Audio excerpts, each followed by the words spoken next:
This is Kamera, my first few minutes with God. Day number 109, 1 Samuel chapter 28 through 31, and Psalms chapter 18. This is the last four chapters in 1 Samuel, and David actually wrote a psalm during this time, and that's Psalm 18. So, as you know, David had run to the Philistine territory to avoid Saul tracking him down. And now the Philistines are actually going against Israel. And so David is about to join them in battle, but the Philistine commanders aren't with that program. They're like, we know about David. There's this song going around saying he kills his 10,000. And who knows, while we're in the heat of battle, he might turn on us and be on the Israelite side. And you know what? That man is wise, because as soon as the Lord would have told David to turn around, David would have turned around. David don't play when it comes to obeying God. He's going to obey God. And so fast forward, at this time, Samuel has already died, and Saul is excited. He's upset. He's nervous. He's scared because the Philistine army is huge. God is not answering him. So what he does is he consults a medium and someone who speaks to the dead. And this woman is pretty scared because Saul had banned all of that. And so she notices, oh my gosh, she realized that it's Saul in disguise who's requesting this assistance. And so she raises up, she contacts Samuel. Samuel's annoyed. Why are you bothering me?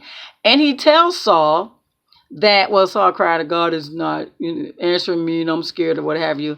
He tells Saul, the kingdom has been taken from you, given to David, your rival, and you and your sons, you guys are going to be with me tomorrow.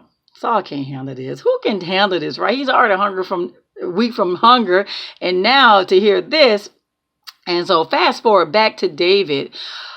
David has gone now. They told him to leave. He went back home to Ziklag. Ziklag is the town that Philistine king had given him and his 600 men. So it took them 3 days to get back to Ziklag. When they get there, raiders had destroyed the Ziklag, taken their wives and children.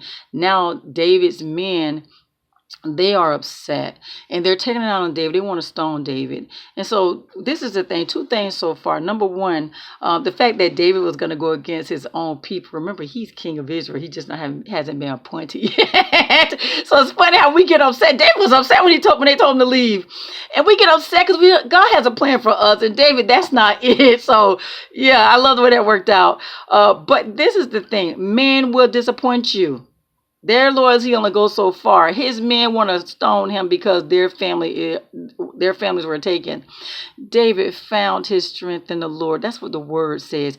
And he called the priest Abiathar, and they brought that ephod and they talked to God, and God said, go ahead, David, you go ahead, and everything is going to be recovered. But our God is awesome, because along their way to find their people, where are their people, right?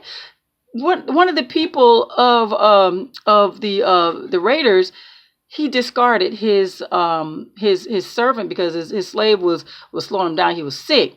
That's okay. It's all in God's plan. David and them, they find him, they locate him, and they see him and they feed him and bring him back to health. And he leads them to the Amalekites. Isn't that something? Amalekites celebrating because all the raids, they've been prosperous. David men run on them and slaughter them from that night to the next night. Throughout the night. But anyway, to the next night. And everything was recovered. Everything and everyone was recovered. And then some. So all the plunder they got, they gave it to David. David took it as a gift. Gave it to all the people, all the towns they had visited in Israel. Isn't that something? So meanwhile, the battle is going on. And the Philistines, yeah. Saul and his sons, they do get killed, and when they recover, they go through the dead and they find that Saul and his sons are dead. They cut off Saul's head, pin it, announce to everyone that they've killed Saul. Jabesh Gilead warriors go and they get Saul, and it was ugly. But get this, that Psalm 18 is off the chain. Talks about David giving praises to God and going over how God had come through for him because he was faithful. To the faithful, he showed himself faithful. Anyway, guys, make sure you read Psalms 18. That's one of my favorite ones. It's long, but it's so good. But there you have it, guys. Day number 109, 1 Samuel chapter 28 through 31, Psalms 18. You have a God-filled blessed day.